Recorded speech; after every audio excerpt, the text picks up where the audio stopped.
혼자라도 가겠다. 폐하. 비록 가장 차는 적이 얼마 생겼다고는 하나 그들은 모두 전진을 거스르지 못합니다. 지금이 바로 때이옵니다. 전진에 사절을 보내 더욱 굳은 우위를 다져 후방을 튼튼히 한 뒤 전 군사를 들어 백제를 쳐야 합니다. 오히려 전진과의 동맹이 더욱 굳건해진 셈이옵니다. 그들에게 원군을 얼마간 요청하옵소서. 지금이야말로 백제를 무찔러야 할 때입니다. 소신을 보내주옵소서. 북연을 설득할 자신이 있사옵니다. 백제에는 소장을 보내주소서. 아비와 자식의 목을 나란히 가져오겠습니다. 신하들은 흥분해 있었다. 각국에서 돌아온 첩자들은 소문을 사실로 확인해 주었고 이를 접한 대신들은 한꺼번에 태왕의 어전에 몰려들었다. 옥좌에 비스듬히 앉은 구부는 그 흥분의 소란 속에서 들리지 않는 목소리를 내어 홀로 중얼거렸다. 부여구가 죽었다고? 태왕 구부는 손가락을 들어 입술을 매만졌다. 고작 하룻밤 새 메말라버린 입술이 갈 길 잃은 말을 띄엄띄엄 흘러냈다. 그래, 부여구가 죽었다고. 오직 구부를 제외한 모든 이는 날뛰며 환호했다. 호재도 그만한 호재가 없었다. 전쟁 중에 맞이한 적국 왕의 죽음이라니. 당장 군사를 모조리 긁어모아 한산으로 보내야 한다는 이부터 태왕의 친정을 주창하는 이까지 모두가 주둔파가 되어 한마음 한뜻으로 확전을 외쳤다. 들뜬 소란 속에서 혼자가 되어 눈을 감고 귀를 닫아버렸던 구부는 곧 대신들을 놓아두고 자리에서 일어섰다. 부여구가 죽었단 말이지. 며칠을 내내 초소에 틀어박혀 두문불출하던 구부는 마침내 문을 열고 나와서도 조정으로 향하지 않았다. 공성의 뜰을 거닐며 그 말만을 거듭 되풀이했다.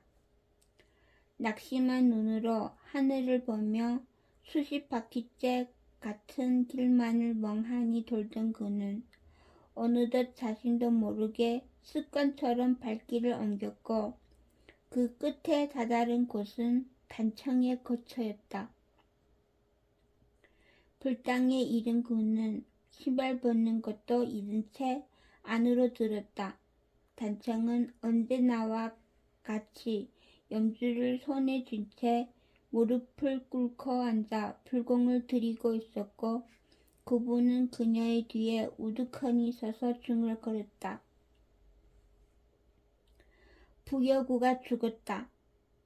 단청은 도금을 멈추고 일어서며 태왕을 물끄러미 돌아보았다.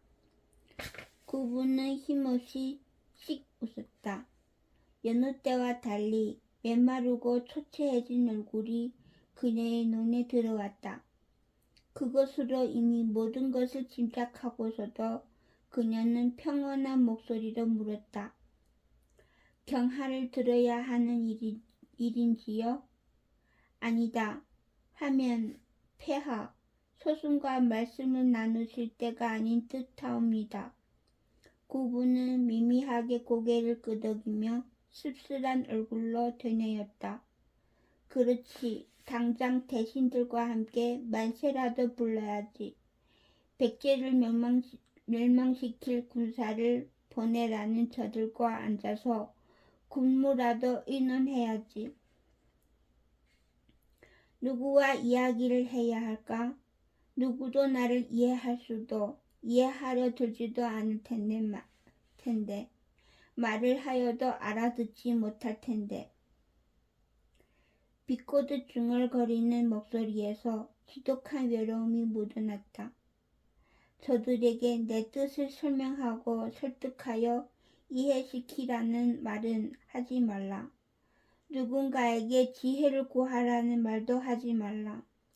군중이란 볼 수 있는 것만 보고 아는 것만 잘난 듯 떠들고 제 스스로 따져 아는 것이라곤 하나도 없이 듣는 것만 배워 그것이 전부인 줄 아는 자들이다.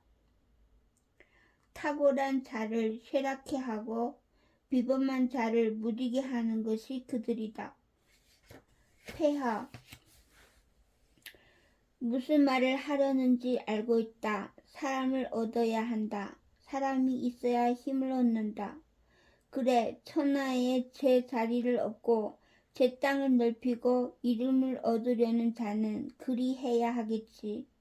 그러나 스스로의 천하, 새로운 천하를 펼치려는 이는 다르다. 남과 속 깊은 대화를 나눌수록 그 편협하고 고루하고 천박한 식견이 얼마올 뿐이다. 감히 그 무지몽매한 식견으로 어찌 나를 이해할 것이며 고작 남에게 배운 가짜는 이야기로 어찌 나를 달랠까. 단청, 나는 수천 년을 내려온 한의 전통과 역사를 깨부수려 했다. 그 전통과 역사란 이 땅에 사는 이들 대부분이 배우고 익혀온 천하 그 자체다. 아무도 나의 뜻을 이해할 수 없고 따라줄 수 없다. 조용한 목소리에는 절규와도 같은 분노가 담겨 있었다. 그분은 메마른 목소리를 이어갔다.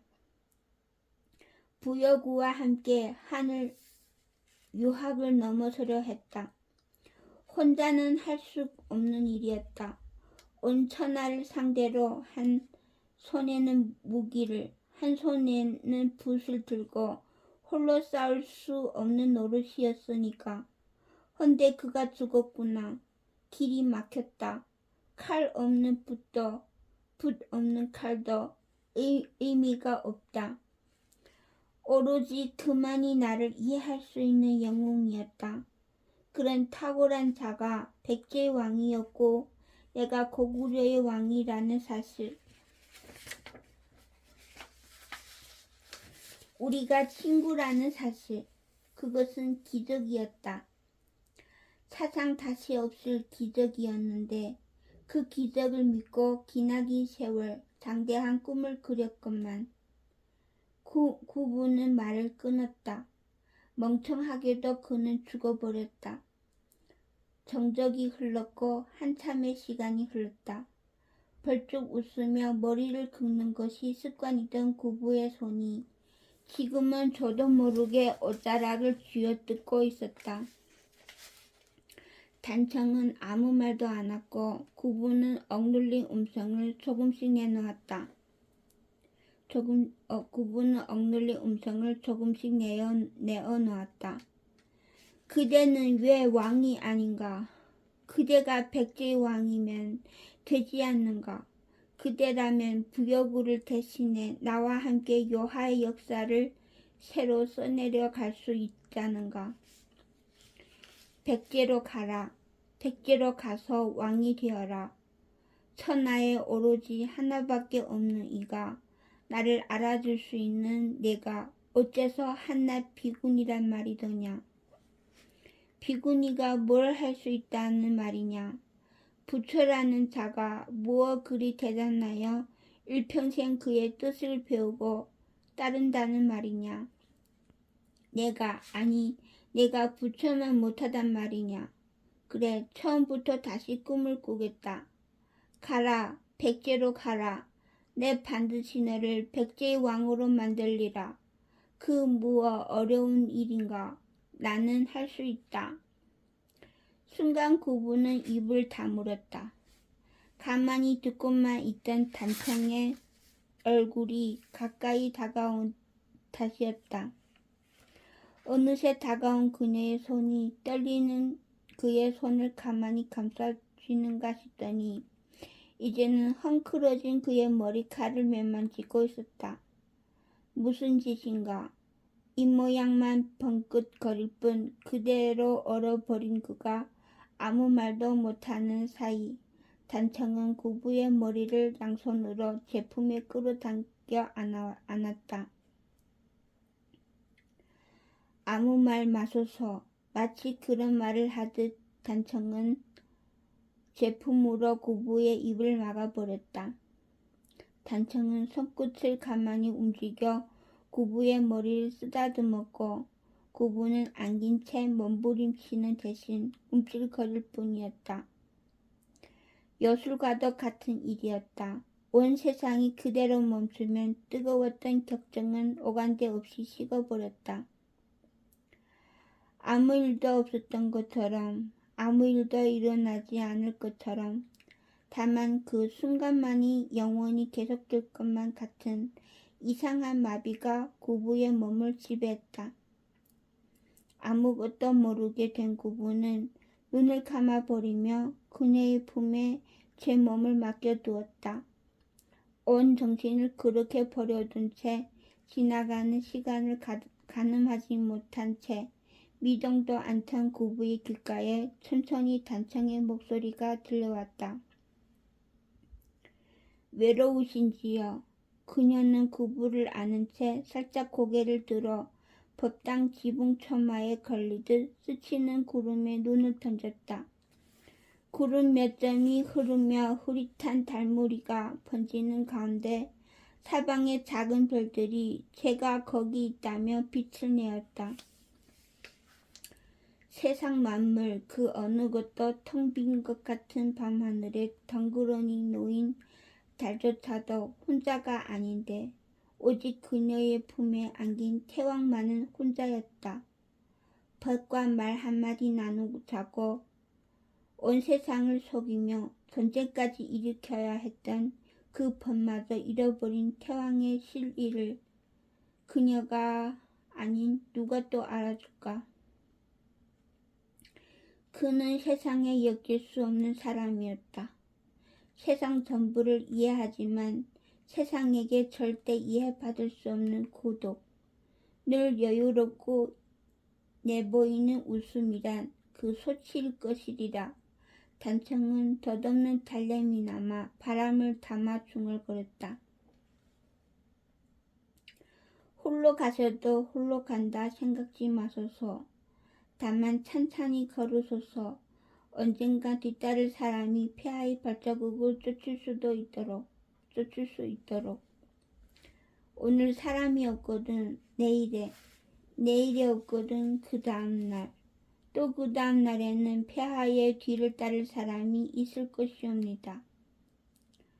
날이 새도록 구부는 단청에 무릎을 베고 누워 있었다. 어느새 동틀녘이 되어 어슴푸레한 빛이 처마에 흐르자 그 아래 위로 단청이 빼곡히 칠해놓은 무늬가 드러났다.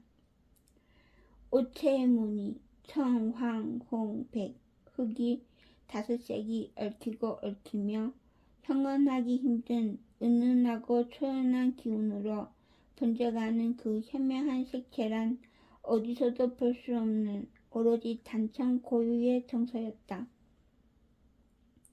구부는 홀린 듯 초점을 흐트린 눈으로 치를 바라보다 중얼거렸다. 자연스러움에도 아름답다. 흐르고 번지고 이지러지고 얽히고 설키어 문드러지며 흐드러지고 서로 섞이면서도 푸르고 붉은색보다 붉다. 저 어울림이 참으로 신비하다. 붉고 푸른 무늬, 그래 단청무늬로구나. 구부는 천천히 몸을 움직여 일으켰다. 천마에만 던져두었던 눈길을 들어 단청을 한번 바라보고는 여태껏 드리웠던 어두운 그늘을 싹 걷어내며 갑자기 피식 웃었다. 그러고는 오래 눈을 마주치지 못하여 고개를 슬쩍 돌렸다. 걱정하지 말라. 내 엄살이었다. 그래, 내 잠시 투정을 부려본 것뿐이다. 투정이었다. 내일이 되면 내 갈 길을 갈 것이다.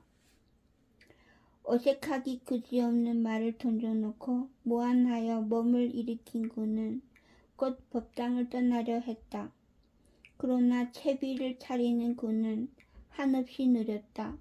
아무렇게나 걸치던 장포를 꼼꼼히 여미고 항상 구겨져 있는 옷자락을 당겨 소매의 주름까지 펴고 늘 구겨 신던 신의 흙까지 털어낸 그는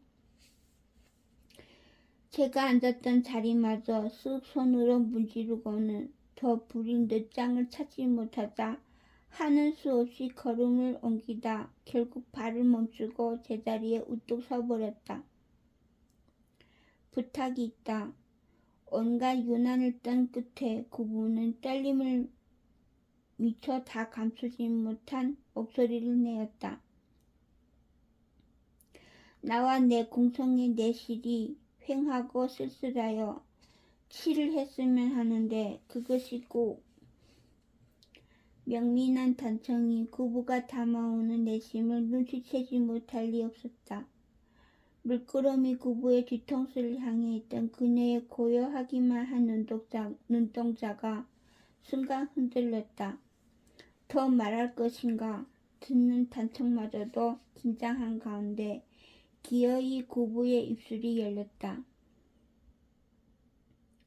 단청문이었으면 좋겠구나. 그것은 분명한 청혼의 뜻이었다. 서로가 서로를 마주보지 못한 채 시간만 흘렀다. 구부는 뒷짐을 진 채 아예 멀찍이 다른 곳에 시선을 던져버렸고 단청은 몇 번이나 입술을 다싹이려다 정내 닫아버렸다. 어둑한 새벽 하늘이 점차 거치며 늦은 해가 올랐다. 딴청만 피우던 구부는 밝아버리려는 하늘의 끄트머리를 붙잡고 몸을 돌려 단청을 정면으로 바라보았고 머뭇거리기만 하던 단청은 슬쩍 눈길을 미끄러뜨리며 작게 입을 열었다. 희롱일랑 하실 일을 다 마치고 비껴나간 대답이었으나 구부는 긴장했던 얼굴을 지워내며 웃었다.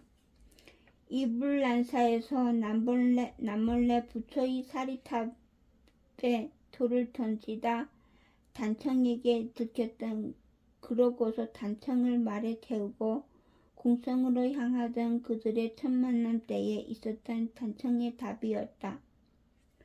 명구스러운 기억이었으나 평생 그보다 즐거웠던 적도 없는 기억이었다. 구부 또한 기억을 더듬어 답했다.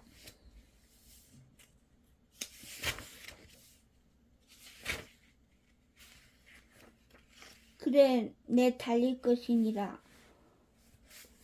그리 말하고는 드디어 떨어지지 않던 걸음을 떼었다.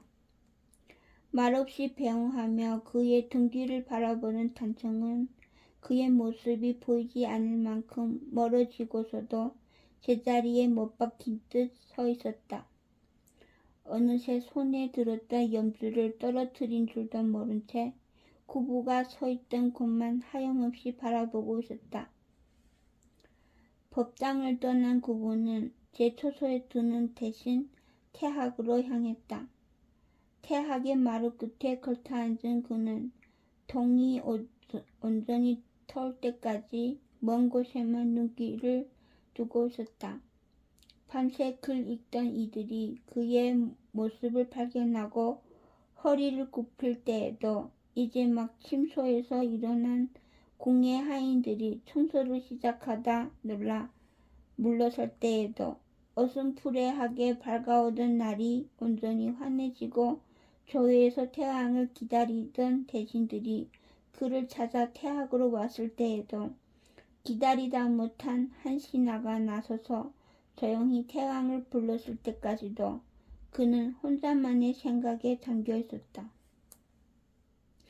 마침내 그가 입을 열었을 때 그의 주위에는 조정의 모든 대신과 태학의 선생과 학생들이 모여 있었다. 왕이고 싶었던 적이 없었다. 모두의 모두의 스승이고 싶었다. 백성들에게 내가 꿈꾸는 세상을 가르치고 싶었다. 해서 법을 만들었고 태학을 세우고 불법을 받아들였다. 그는 들릴 듯 말 듯 작은 목소리로 중얼거리듯 말을 이어갔다. 허나 법을 내어놓고 보니 가지 말아야 할 길만을 알린 셈이었다. 유학을 받아들여 가르치고 생각하니 더욱 엉퍼만 놓은 셈이었다. 불법을 들이고 생각하니 도망가는 길만을 일러준 셈이었다. 내 백성을 죄인으로 만들고 내 백성을 벌하고 내 백성을 쫓아낸 셈이었다. 슬프게도 왕으로서 내가 한 일은 모두가 백성의 삶을 더욱 옥죄게 만든 것이었다. 해서 새로이 시작해보고 싶었다. 이 땅의 백성들이 사랑하고 자랑스러워할 새로운 법도를 만들어 보고 싶었다. 아직도 그렇다. 갈 길을 알려주고 이끌어주고 싶다. 방랑하며 백성을 가르치고 싶다. 내 과오를 바로잡고 싶다. 구부는 그제야 고개를 들어 주위에 모여든 이들을 바라보았다. 그는 천연스레 웃는 낯으로 다음 말을 이었다. 내 아우 이련은 좋은 왕이 되지 않을까? 이 전쟁의 나라에 나보다 몇 배는 어울리는 왕이 될 텐데 어떨까? 양위하는 것은?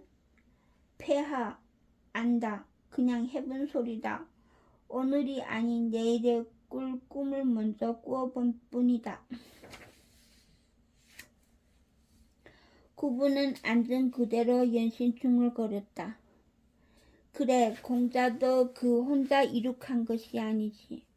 그가 터놓은 물고에 세월이 흐르고 흘러 물길이 나고 강이 되고 바다가 되고 그래, 그런 것이었을 테지.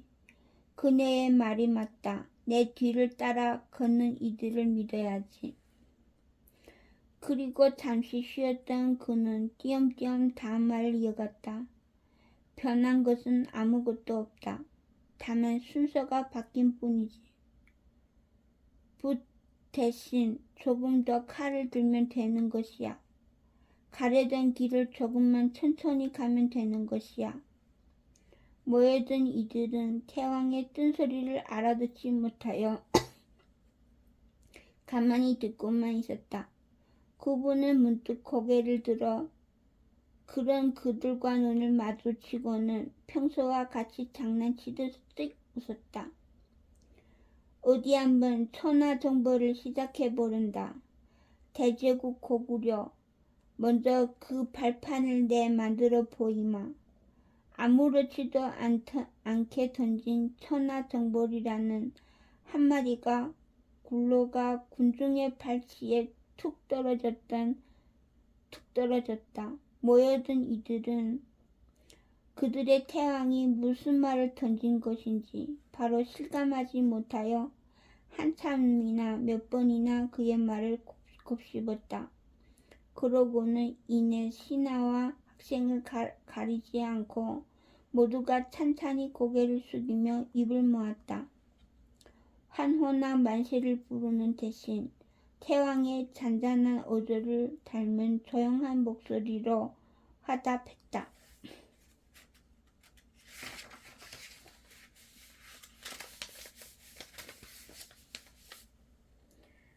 폐하께서는 반드시 이룩하실 것이옵니다. 역시나 무책임한 자들이다. 내게만 책임을 전가하는구나. 긴 옷을 늘어뜨린 채 마루 끝에 아무렇게나 걸터앉은 태왕은 장난스럽게 답했다. 그러고는 알 수 없는 얼굴로 서쪽 먼 하늘을 바라보며 다음 말을 던졌다. 가자, 우리끼리 요하로.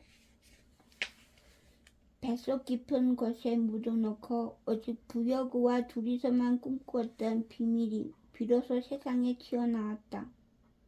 머리를 텅 비운 채 고개만 숙이고 있던 이들은 한시의 신음을 토해냈다. 백제가 소산이 아닌 여하. 그곳은 정연이 망한 뒤로 그곳은 정연이 망한 뒤로 전진이 것이나 마찬가지였고 고구려의 칼끝은 결코 그리로 가서는 안 되는 것이었다. 폐하 바야흐로 천하는 동진과 백제의 남국 동맹으로 조금씩 모여들고 있었다.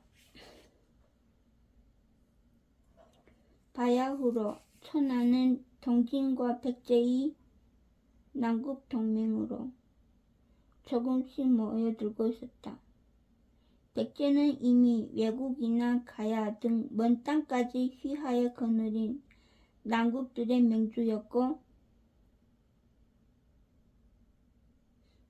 백제는 이미 외국이나 가야 등 먼 땅까지 휘하에 거느린 남국들의 맹주였고 동진은 말할 것도 없는 대륙의 지주였다.